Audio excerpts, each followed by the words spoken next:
केंद्रीय मंत्रिमंडल में मेरे सहयोगी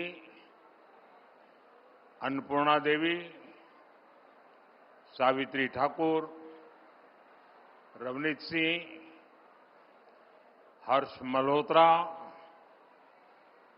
दिल्ली सरकार से आए हुए मंत्री महोदय, अन्य महानुभाव, देश के कोने कोने से यहां उपस्थित सभी अतिथि और प्यारे बच्चों,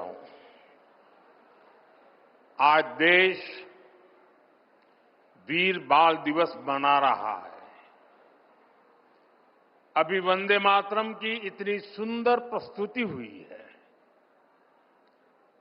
आपकी मेहनत नजर आ रही है। साथियों, आज हम उन वीर साहिबजादों को याद कर रहे हैं जो हमारे भारत का गौरव है, जो भारत के अदम्य साहस, शौर्य, वीरता की पराकाष्ठा है। वो वीर साहिबजादे जिन्होंने उम्र और अवस्था की सीमाओं को तोड़ दिया, जो क्रूर मुगल सल्तनत के सामने ऐसे चट्टान की तरह खड़े हुए कि मजहबी कट्टरता और आतंक का वजूद ही हिला गया। जिस राष्ट्र के पास ऐसा गौरवशाली अतीत हो, जिसकी युवा पीढ़ी को ऐसी प्रेरणाएं विरासत में मिली हो, वो राष्ट्र क्या कुछ नहीं कर सकता। साथियों, जब भी 26 दिसंबर का ये दिन आता है तो मुझे ये तसल्ली होती है कि हमारी सरकार ने साहिबजादों की वीरता से प्रेरित वीर बाल दिवस मनाना शुरू किया। बीते 4 वर्षों में वीर बाल दिवस की नई परंपरा ने साहिबजादों की प्रेरणाओं को नई पीढ़ी तक पहुंचाया है। वीर बाल दिवस ने साहसी और प्रतिभावान युवाओं के निर्माण के लिए एक मंच भी तैयार किया है। हर साल जो बच्चे अलग अलग क्षेत्रों में देश के लिए कुछ कर दिखाते हैं, उन्हें प्रधानमंत्री राष्ट्रीय बाल पुरस्कार से सम्मानित किया जाता है। इस बार भी देश के अलग अलग हिस्सों से आए 20 बच्चों को ये पुरस्कार दिए गए हैं। ये सब हमारे बीच में है। अभी उनसे काफी गप्पे गोष्ठी करने का मौका मिला और इनमें से किसी ने असाधारण बहादुरी दिखाई है, किसी ने सामाजिक सेवा और पर्यावरण के क्षेत्र में सराहनीय काम किया है। इनमें से कुछ विज्ञान और टेक्नोलॉजी में कुछ इनोवेट किया है, तो कई युवा साथी खेल, कला और संस्कृति के क्षेत्र में योगदान दे रहे हैं। मैं इन पुरस्कार विजेताओं से कहूंगा, आपका ये सम्मान आपके लिए तो है ही, ये आपके माता पिता का, आपके टीचर्स और मेंटर्स का, उनकी मेहनत का भी सम्मान है। मैं पुरस्कार विजेताओं को और उनके परिवारजनों को उज्जवल भविष्य के लिए अनेक अनेक शुभकामनाएं देता हूं।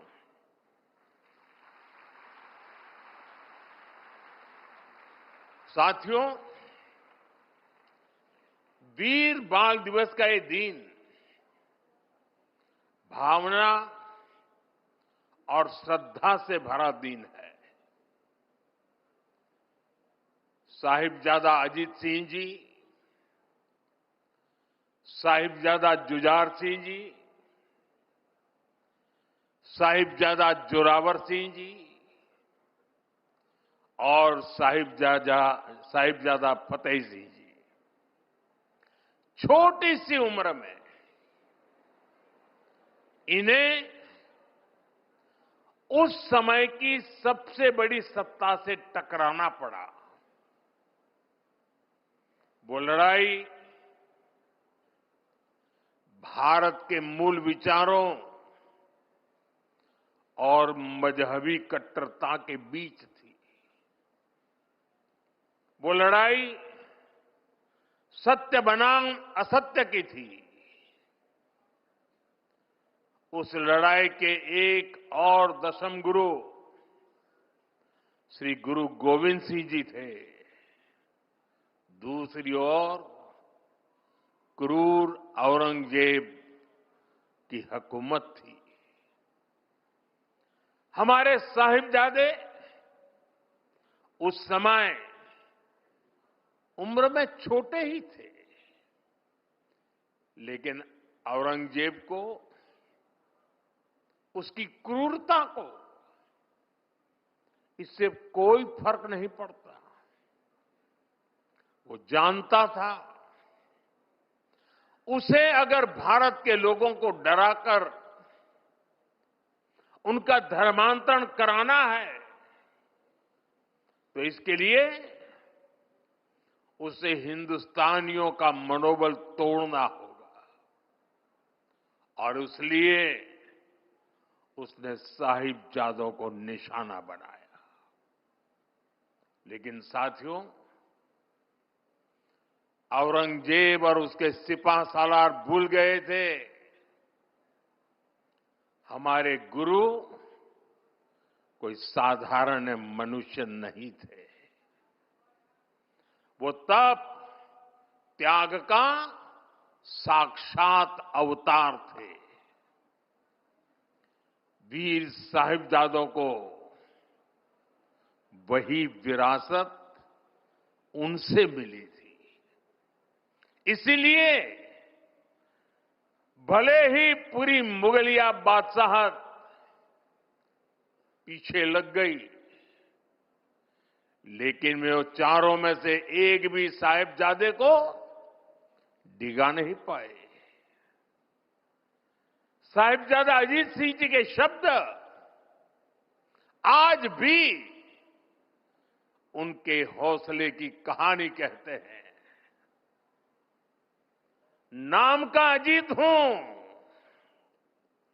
नाम का अजीत हूं, जीता ना जाऊंगा, जीता भी गया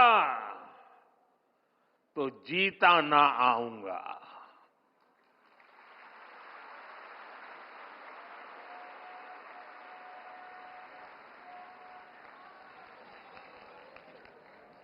साथियों, कुछ दिन पूर्व ही हमने श्री गुरु तेग बहादुर जी को उनके 350वें बलिदान दिवस पर याद किया। उस दिन कुरुक्षेत्र में एक विशेष कार्यक्रम भी हुआ था। जिन साहिबजादों के पास श्री गुरु तेग बहादुर जी के बलिदान की प्रेरणा हो, वो मुगल अत्याचारों से डर जाएंगे ये सोचना ही गलत था।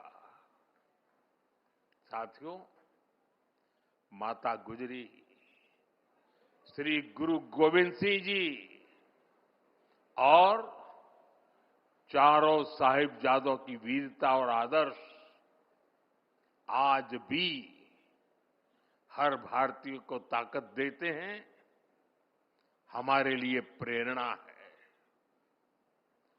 साहिबजादों के बलिदान की गाथा देश में जन जन की जुबान पर होनी चाहिए थी,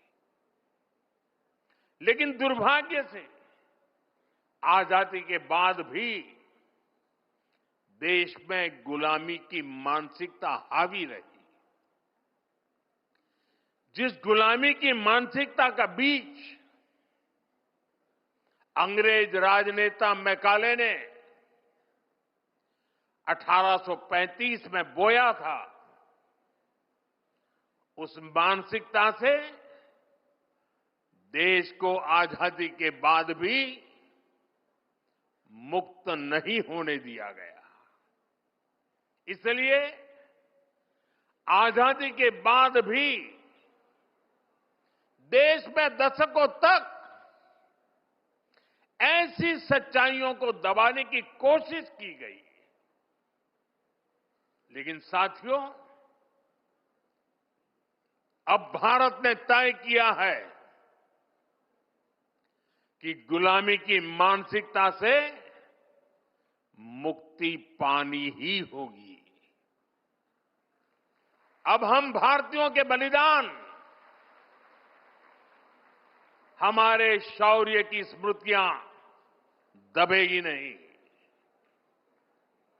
अब देश के नायक नायिकाओं को हाशिए पर नहीं रखा जाएगा और इसलिए वीर बाल दिवस को हम पूरे मनोभाव से मना रहे हैं।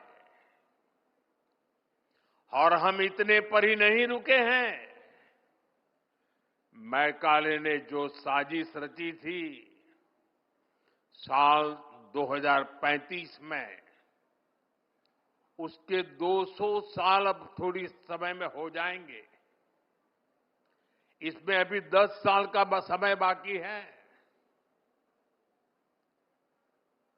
इन्हीं 10 सालों में हम देश को पूरी तरह गुलामी की मानसिकता से मुक्त करके रहेंगे। 140 करोड़ देशवासियों का एक संकल्प होना चाहिए, क्योंकि देश जब इस गुलामी की मानसिकता से मुक्त होगा, उतना ही स्वदेशी का अभिमान करेगा, उतना ही आत्मनिर्भरता की दिशा में आगे बढ़ेगा। साथियों, गुलामी की मानसिकता से मुक्ति के इस अभियान की एक झलक कुछ दिन पहले हमारे देश की पार्लियामेंट में भी दिखाई दी है।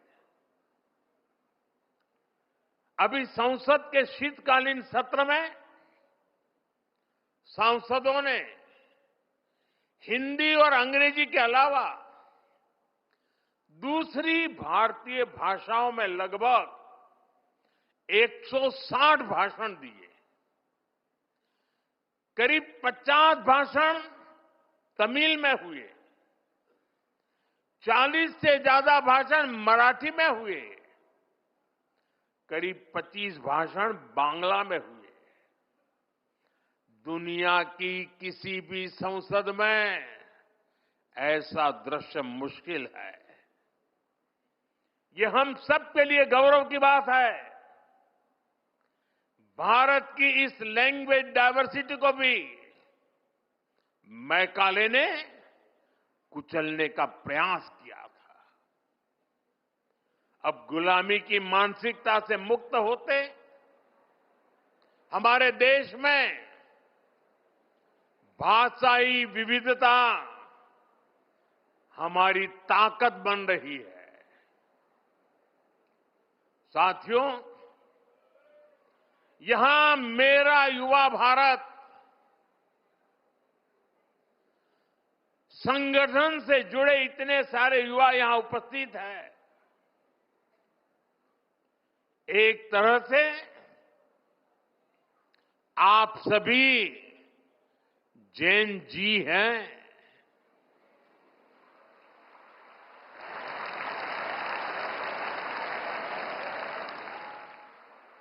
जैन अल्फा भी है।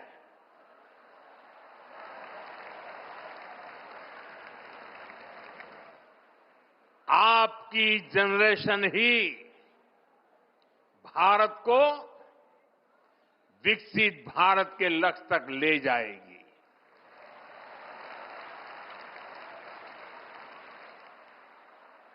मैं जैन जी की योग्यता, आपका आत्मविश्वास देखता हूं, समझता हूं और इसलिए आप पर बहुत भरोसा करता हूं।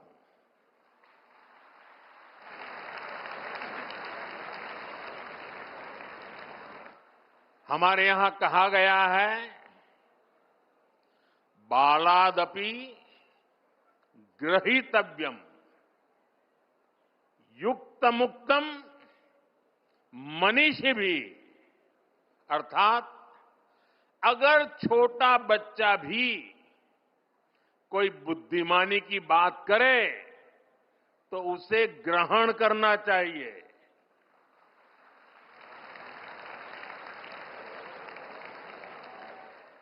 यानी उम्र से कोई छोटा नहीं होता और कोई बड़ा भी नहीं होता। आप बड़े बनते हैं अपने कामों और उपलब्धियों से।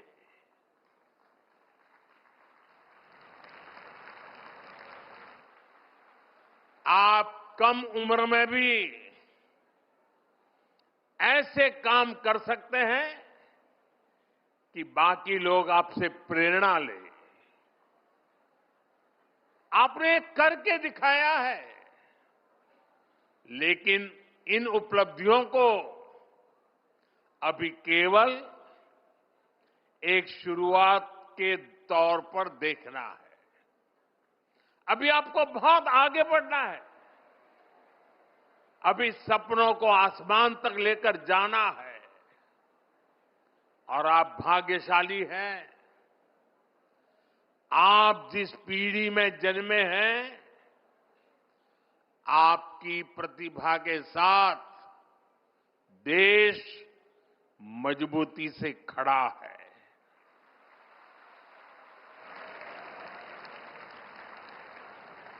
पहले युवा सपने देखने से भी डरते थे, क्योंकि पुरानी व्यवस्थाओं में ये माहौल बन गया था कि कुछ अच्छा हो ही नहीं सकता। चारों तरफ निराशा निराशा के वातावरण बना दिया गया था। लोगों को यहां तक लगने लगा कि भाई मेहनत करके क्या फायदा है। लेकिन आज देश टैलेंट को, प्रतिभा को खोजता है, उन्हें मंच देता है। उनके सपनों के साथ 140 करोड़ देशवासियों की ताकत लग जाती है। डिजिटल इंडिया की सफलता के कारण आपके पास इंटरनेट की ताकत है, आपके पास सीखने के संसाधन हैं। जो साइंस, टेक और स्टार्टअप वर्ल्ड में जाना चाहते हैं, उनके लिए स्टार्टअप इंडिया जैसे मिशन है। जो स्पोर्ट्स में आगे बढ़ रहे हैं, उनके लिए खेलो इंडिया मिशन है। अभी 2 ही दिन पहले मैंने सांसद खेल महोत्सव में भी हिस्सा लिया। ऐसे तमाम मंच आपको आगे बढ़ाने के लिए हैं। आपको बस फोकस रहना है और इसके लिए जरूरी है कि आप शॉर्ट टर्म पॉपुलैरिटी की चमक दमक में न फंसें। ये तब होगा जब आपकी सोच स्पष्ट होगी, जब आपके सिद्धांत स्पष्ट होंगे। और इसलिए आपको अपने आदर्शों से सीखना है, देश की महान विभूतियों से सीखना है। आपको अपनी सफलता को केवल अपने तक सीमित नहीं मानना है। आपका लक्ष्य होना चाहिए, आपकी सफलता देश की सफलता बननी चाहिए। साथियों, आज युवाओं के सशक्तिकरण को ध्यान में रखकर नई पॉलिसी बनाई जा रही है। युवाओं को राष्ट्र निर्माण के केंद्र में रखा गया है। मेरा युवा भारत ऐसे प्लेटफॉर्म के माध्यम से युवाओं को जोड़ने, उन्हें अवसर देने और उनमें लीडरशिप स्किल विकसित कराने का प्रयास किया जा रहा है। स्पेस इकोनॉमी को आगे बढ़ाना, खेलों को प्रोत्साहित करना, फिनटेक और मैन्युफैक्चरिंग सेक्टर को विस्तार देना, स्किल डेवलपमेंट और इंटर्नशिप के अवसर तैयार करना, इस तरह के हर प्रयास के केंद्र में मेरे युवा साथी ही है। हर सेक्टर में युवाओं के लिए नए अवसर खुल रहे हैं। साथियों, आज भारत के सामने परिस्थितियां अभूतपूर्व है। आज भारत दुनिया के सबसे युवा देशों में से एक है। आने वाले 25 वर्ष भारत की दिशा तय करने वाले हैं। आजादी के बाद शायद पहली बार ऐसा हुआ है कि भारत की क्षमताएं, भारत की आकांक्षाएं और भारत से दुनिया की अपेक्षाएं तीनों एक साथ मिल रही है।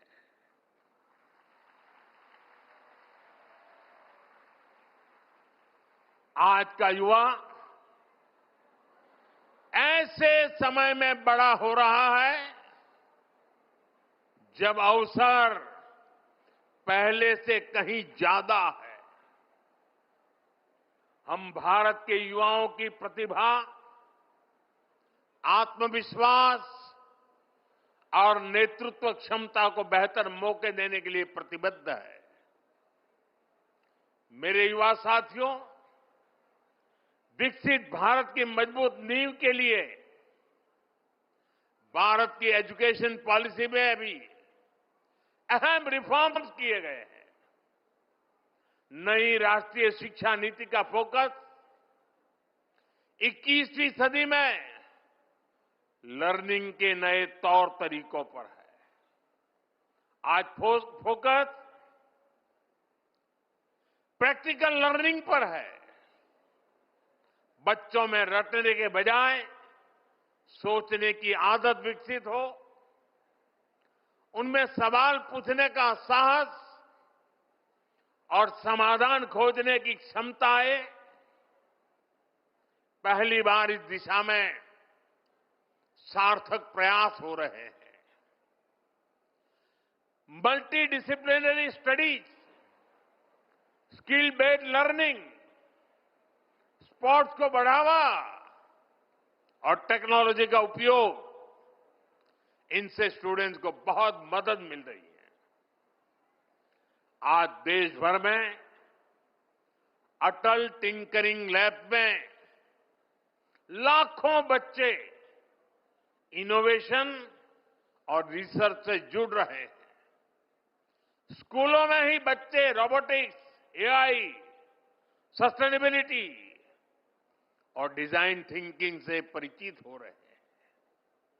इन सारे प्रयासों के साथ ही राष्ट्रीय शिक्षा नीति में मातृभाषा में पढ़ाई का विकल्प दिया गया है। इससे बच्चों को पढ़ाई में आसानी हो रही है, विषयों को समझने में आसानी हो रही है। साथियों, वीर साहिबजादों ने ये नहीं दिखा था कि रास्ता कितना कठिन है। उन्होंने ये देखा था कि रास्ता सही है या नहीं है। आज उसी भावना की आवश्यकता है। मैं भारत के युवाओं से यही अपेक्षा करता हूं, बड़े सपने देखें, कड़ी मेहनत करें और अपने आत्मविश्वास को कभी भी कमजोर न पड़ने दें। भारत का भविष्य उसके बच्चों और युवाओं के भविष्य से ही उज्जवल होगा। उनका साहस, उनकी प्रतिभा और उनका समर्पण राष्ट्र की प्रगति को दिशा देगा। इसी विश्वास के साथ, इस जिम्मेदारी के साथ और इसी निरंतर गति के साथ भारत अपने भविष्य की ओर आगे बढ़ता रहेगा। मैं एक बार फिर वीर साहिबजादों को श्रद्धापूर्वक नमन करता हूं। सभी पुरस्कार विजेताओं को बहुत बहुत बधाई देता हूं। आप सभी का बहुत बहुत धन्यवाद।